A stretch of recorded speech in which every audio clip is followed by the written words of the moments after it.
오늘 우리에게 주신 하나님 말씀은 마가복음 16장 1절부터 8절까지 말씀입니다. 한 절씩 교독하겠습니다. 안식일이 지난 뒤 막달라 마리아와 야고보의 어머니 마리아와 살로메는 예수의 시신에 바르려고 향품을 사두었습니다. 그 주가 시작된 첫날 이른 아침 해가 막 돋을 때 여인들은 무덤으로 가고 있었습니다. 그들이 서로 말했습니다. 무덤 입구에 있는 돌덩이를 누가 굴려줄까? 그런데 여인들이 눈을 들어보니 돌덩이가 이미 옮겨져 있었습니다. 여인들이 무덤에 들어가 보니 흰옷 입은 한 청년이 오른쪽에 앉아 있었습니다. 그들은 깜짝 놀랐습니다. 그러자 그가 말했습니다. 놀라지 말라. 십자가에 못 박히신 나사렛 예수를 찾으러 온 것이 아니냐. 예수께서는 살아나셨다. 이제 여기 계시지 않는다. 여기 예수를 눕혔던 자리를 보라. 자, 이제 가서 그분의 제자들과 베드로에게 전하라. 예수께서 너희들보다 앞서 갈릴리로 가실 것이며 그분의 말씀대로 거기서 너희가 예수를 보게 될 것이다. 여인들은 넋을 잃고 벌벌 떨면서 무덤에서 도망쳐 나왔습니다. 너무나 무서워 아무에게도 어떤 말도 할 수가 없었습니다. 아멘. 할렐루야. 살아계신 하나님을 찬양합니다. 하나님의 은혜가 오늘도 여러분과 함께 하시기를 축복합니다. 예수께서는 십자가에서 완전한 죽음을 맞이하셨습니다. 완전히 죽으시는 것을 사람들은 지켜보았고 또 아리마대 사람 요셉을 통해서 완전히 생명이 멈춘 그 시신을 건네받아 무덤에 두었습니다. 예수님을 본 바로, 예수님을 만진 바로 예수님은 이제 완전한 시신이 되셨습니다. 죽으신 것이고 무덤에 계신 것입니다. 이를 분명하게 경험한 사람들, 이것을 분명히 보았고 또 분명히 만졌고 이 모든 것을 분명하게 경험한 사람들이 할 수 있는 것은 죽은 예수님의 시신을 안치하고 장례를 치르는 것입니다. 그래서 여인들은 향품을 사둔 것이죠. 예수님 시신에 바를 향품입니다. 이것이 예수님을 향해서 할 수 있는 최선의 섬김이었던 것입니다. 예수님의 무덤에 들어갈 수 있는 그 시간을 기다렸습니다. 안식일에는 움직일 수가 없기 때문에 안식일이 지난 그 첫날 이른 새벽 해가 이제 막 뜨려고 할 때에 여인들은 예수님이 안치되어져 있는 그 무덤을 향해 갑니다. 이른 시간이기 때문에 그들에게 고민이 있습니다. 이 이른 시간에 그 무덤 입구를 막고 있는 돌을 굴려줄 사람이 과연 있을까? 이런 우려를 하면서 이른 시간 예수님의 시신이 누워져 있는 무덤을 향해 갑니다. 그들의 머릿속은 오직 죽은 예수 그리스도 그리고 그 시신에 향품을 뿌리는 일, 이것이 그 여인들의 머릿속에 있는 일입니다. 그것이 자신들의 최선이고 그것이 자신들이 할 수 있는 일입니다. 그 생각으로 가득한 이 여인들이 무덤으로 향합니다. 여러분, 이것은 너무나 당연한 일이죠. 그리고 너무나 아름다운 일일 것입니다. 그들 편에서 생각할 수 있는 가장 합당하고 가장 아름다운 일입니다. 그 여인들이 할 수 있는 일은 죽은 예수 그리스도의 시신에 향품을 바르는 것이요, 뉘어져 있는 그 무덤을 찾아가는 일인 거죠. 그런데 그 돌을 굴려줄 사람이 있을까 걱정했는데 정작 걱정했던 이 돌이 옮겨져 있는 것입니다. 순간 여러 생각을 했을 것입니다. 예수님 시신을 누가 훔쳐갔는가? 아니면 누군가 예수님 시신을 훼손했는가? 여러 생각 속에서 궁금증과 또 두려움 속에 무덤을 들여다보게 됩니다. 그런데 더 놀라운 것은 그 무덤 안에 흰옷을 입은 한 청년이 앉아 있습니다. 천사입니다. 하지만 그 순간은 천사인지 모르죠. 청년처럼 보입니다.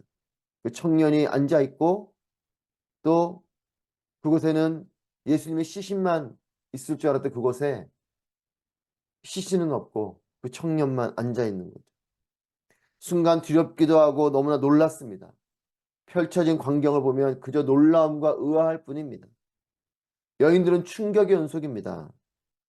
돌에 무덤을 가로막고 있는 돌이 굴려져 있고 무덤 안을 들여봤을 때는 예수님의 시신만 있을 그곳에 청년이 앉아 있고 여러분, 여인들은 큰 충격 속에 빠집니다.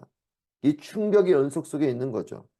아무리 큰 일이라도 내가 예상한 대로 또 내가 내다본 대로 일이 펼쳐지면 괜찮습니다.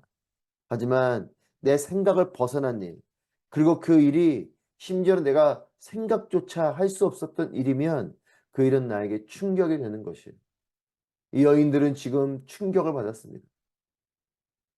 충격 가운데 있는 여인들에게 더욱 놀라운 말이 들려옵니다. 6절 말씀입니다. 그러자 그가 말했습니다. 놀라지 말라. 십자가에 못 박히신 나사렛 예수를 찾으러 온 것이 아니냐? 예수께서는 살아나셨다. 이제 여기 계시지 않는다. 여기 예수를 눕혔던 자리를 보라.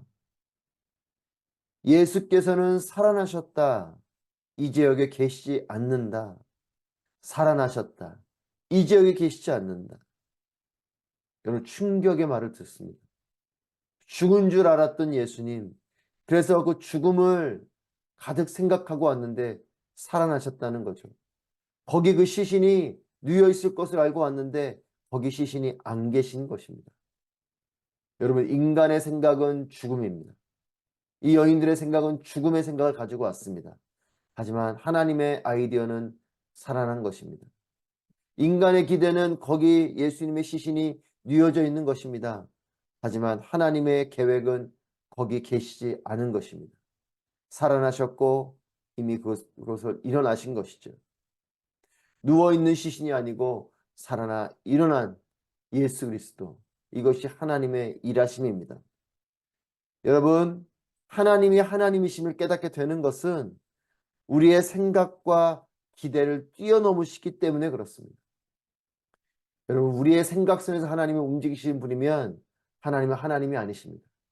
하나님 우리의 생각보다 높으신 분이고 우리의 생각과 다르신 분이고 우리가 생각할 수 없는 방법으로 일하시는 분이시고 하나님의 생각을 우리는 다 생각조차 할 수 없는 분이 하나님이시죠. 여러분 그래서 우리는 때로 이런 것을 기적이라고 부릅니다. 항상은 아니지만 하나님은 이와 같은 기적을 베푸시는 분이십니다. 우리의 생각을 뛰어넘기 때문에 기적이죠. 우리의 생각선에서 우리의 예상으로 할 수 있는 일이면 우리는 대단한 일이라고 말할지 몰라도 기적이라고 말하진 않습니다. 하지만 하나님은 기적을 베푸시는 분이시고 또 때로는 우리의 생각과 전혀 다른 역전을 이루시는 하나님이십니다. 나는 죽음을 생각하지만 하나님은 그것을 생명으로 바꾸시는 분이시요. 나는 그것에 계실 줄 알지만 그것에 없는 것이 하나님의 일입니다. 여러분 그것에 안 계신 것이 기적이고 그것에 안 계신 것이 우리에게 놀라운 일인 거죠. 여러분 하나님의 길과 우리의 길은 다릅니다.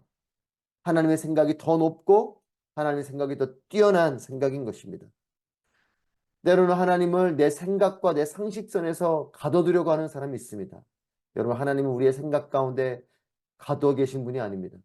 우리의 좁은 생각, 우리의 짧은 그 생각 속에 하나님은 갇혀 계신 분이 아니십니다. 내 생각을 뛰어넘는 분이세요. 여러분 그렇기 때문에 내가 지금 보여지는 것으로 나는 삶을 사는 것 같지만 하나님은 내가 보는 것 이상의 일들을 내 삶에 하고 계신 것이죠. 온 인류를 향해서 하나님 베푸신 그 일은 그 생명을 주시는 그 일은 가장 연약하며 가장 완전한 죽음을 통해서 우리에게 생명을 주셨습니다. 우리 인간이 생각할 수 있는 생명은 생명으로 생명을 살리는 것 정도는 생각할지 몰라도 죽음으로 생명을 살리는 일은 우리 생각조차 할 수 없는 일입니다. 그리고 하나님은 죽음이 아닌 다시 살아난 부활을 통해서 우리 영원한 생명을 주시는 분이십니다. 여러분, 믿음은 우리의 생각을 뛰어넘는 일이 믿음이에요. 내 생각을 뛰어넘어서 내가 미처 알 수 없는, 내가 미처 볼 수 없는 그 일을 하나님은 하신다. 이것까지 믿는 것, 이것이 믿음이죠. 여인들의 기대와 너무나 다른 현실은 충격을 주었습니다. 여러분, 하나님의 일은 때로는 충격을 주게 됩니다. 여러분, 하나님의 일을 경험하는 것은 충격을 받는 일이요. 하나님의 일을 하는 것은 충격을 주는 일입니다. 여러분, 때로는 이와 같은 충격 있는 삶이 되기를 축복합니다. 늘 그냥 내 상식선에서 내가 생각하는 대로만 하나님 움직여 주시를 바라는 여러분 그것이 아니고 때로는 내 생각과 전혀 다르게 움직이시기 때문에 이해할 수 없고 때로는 불안하기도 하지만 하나님은 내 생각을 뛰어넘는 일을 하시는 분이신 것을 믿는 것. 여러분, 그리고 그 일을 통해서 놀라운 충격을 받는 것. 여러분, 이것이 우리의 삶이어야 하고 또 우리가 세상 가운데 보여줘야 할 삶인 것입니다. 여러분, 홍해가 갈라지는 일은 충격의 일이죠. 여러분, 어떻게 바다가 갈라지며 심지어 갈라진 바다의 그 바닥이 마른 땅이 되겠습니까? 여러분, 이것은 우리의 상식을 뛰어넘는 일이에요. 홍해가 가로막고 있을 때는 이것으로 끝이구나 싶지만 그것이 끝이 아니죠. 홍해가 갈라지는 것입니다. 그것이 장애물이 아니고 그것이 길이 되는 것이죠. 이것이 하나님이 일하시는 것입니다. 이런 충격을 주시는 분이 하나님이시죠. 여러분, 부활도 그렇습니다. 내 상식을 뛰어넘는 일이죠. 죽음으로 가득하게 갔던 그곳에 생명이 있었고 시신을 기대하고 갔던 그곳에 시신이 사라진 일. 누워 계시지 않기 때문에 그런 것이죠.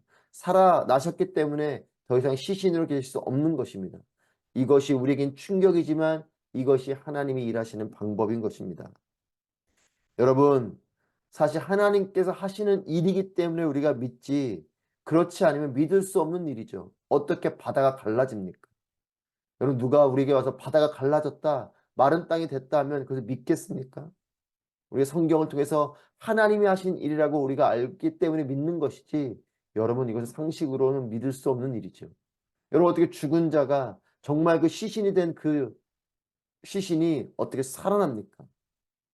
여러분, 그것은 우리가 하나님이 하셨다라고 믿기 때문에 우리가 이것을 믿지, 여러분, 이거는 믿을 수 없는 일이죠. 이 일을 본 여인들도, 이 일에 대해서 들은 여인들도 그 순간은 믿지 못합니다. 이게 무슨 일인가 싶은 거죠. 여러분, 하나님은 상식으로 바라보는 분이 아니라 하나님은 믿음으로 바라봐야 하는 분입니다. 여러분, 내 상식선에서 하나님을 자꾸 바라보니까 하나님이 불안합니다. 여러분, 불안한 마음을 던져버리고 하나님을 믿으십시오. 하나님이 계신 것을 믿으시고 그가 우리에게 상 주시는 분이심을 믿으십시오. 여러분, 이것이 우리의 믿음이어야 합니다. 내가 다 보지 못한다고 하나님 안 계시다고 하지 마십시오. 내가 다 보지 못한다고 하나님 일하시지 않는다고 말하지 마십시오. 하나님 오늘도 일하시는 분이시고 하나님은 살아계신 분이십니다. 이 일을 확인이라도 시켜주듯이 이 천사가 말합니다. 눕혔던 자리를 봐라. 직접 보라는 것이에요. 너희 눈으로 봐라. 너희 눈으로 시신을 봤지만 너희 눈으로 또한 부활하신 것도 봐라. 라는 것이죠. 여러분, 죽음도 실제로 목격했지만 부활도 실제로 목격했습니다. 하나님의 일은 우리에게 믿겨지지 않을 뿐이지 하나님의 일은 분명하고 하나님은 실제로 있는 일입니다. 여러분, 부활을 한 그 현장을 이 여인들은 보았어요. 십자가에서 죽으시는 예수님도 확실하게 보았지만 부활하신 예수님도 확실하게 보았습니다. 부활하신 그 자리를 분명히 보게 된 것이죠. 여러분, 이 놀라운 하나님은 오늘도 살아계시고 우리와 함께 하시는 분이신 줄 믿습니다. 할렐루야. 하나님은 살아계신 하나님이시요. 예수 그리스도는 사망 권세를 이기시고 부활하신 분이십니다. 7절 말씀입니다. 자, 이제 가서 그분의 제자들과 베드로에게 전하라. 예수께서 너희보다 앞서 갈릴리로 가실 것이며 그분의 말씀대로 거기서 너희가 예수를 보게 될 것이다. 제자들과 베드로에게 전하라라고 이 천사가 명령합니다. 여러분, 경험한 사람은 증인이 되는 것이죠. 경험했기 때문에 증인이 될 수 있는 것이에요. 반대로 증인은 경험한 사람이 하는 것입니다. 여러분, 부활을 경험한 사람, 이 부활을 다 설명하고 이 부활을 다 설득할 수는 없지만 이 부활을 경험한 사람은 부활하셨다라고 증거할 수 있는 것이죠. 분명히 보았기 때문에 증언을 할 수 있는 겁니다. 다 설명할 수 없고 설득할 수는 없어요. 하지만 내가 본 바를 봤기 때문에 내가 만진 바를 만져봤기 때문에 나는 그것을 전할 수 있는 것입니다. 여러분, 전도는 증언하고 선포하는 것이에요. 설명하고 설득하는 것이 아닙니다. 여러분, 전도는 설득이 아닙니다. 선포하는 것이죠. 내가 본 예수 그리스도, 내가 만진 예수 그리스도, 내가 경험한 그 예수 그리스도, 그 예수 그리스도를 내가 경험한 바로 전하는 것이죠. 내가 본 것을 봤다고 말하는 것이요. 내가 만진 바를 만진 바로 말하는 것이요. 그분이 살아계심을 내가 경험했기 때문에 그분은 살아나셨다라고 말할 수 있는 것, 이것이 전도예요. 여러분, 우리의 전도가 강해지려면 예수님을 경험해야 되는 것이죠. 여러분, 하나님은 우리의 생각보다 더 놀라운 방법으로 일하시는 분이신 줄 믿습니다. 나는 죽음을 생각하게 되는 그 일 속에서 하나님은 그 일을 역전시키시고 생명을 주시는 분이신 줄 믿습니다. 여러분, 이것이 부활이죠. 부활하신 예수님을 바라보십시오. 완전한 죽음, 완전한 버림받은 것이 마지막 모습이 아니었고, 예수님은 그 모습 속에서 부활하심으로 영원한 생명을 주신 분이신 줄 믿습니다. 여러분, 사람들은 십자가 끝인 줄 알았지만 하나님 편에서 십자가 끝이 아니었습니다. 부활이 구원의 완성이 되셨던 것이에요. 여러분, 이 부활하신 예수 그리스도를 바라보십시오. 그리고 죽음과도 같은 자리에서도 생명을 바라보십시오. 어둠 속에서도 빛을 바라보십시오. 이것이 그리스도인이요, 이것이 믿음의 사람이요, 이것이 부활의 신앙을 가지고 있는 우리의 모습이어야 합니다. 예수님은 살아나셨습니다. 우리에게 생명을 주셨습니다. 이 부활의 놀라운 생명과 영광이 우리에게도 있습니다. 우리도 예수 그리스도를 믿는 그 믿음을 통해서 영원한 생명을 얻게 되었습니다. 이 생명과 영광으로 살아가는 여러분 모두가 되시기를 축복합니다.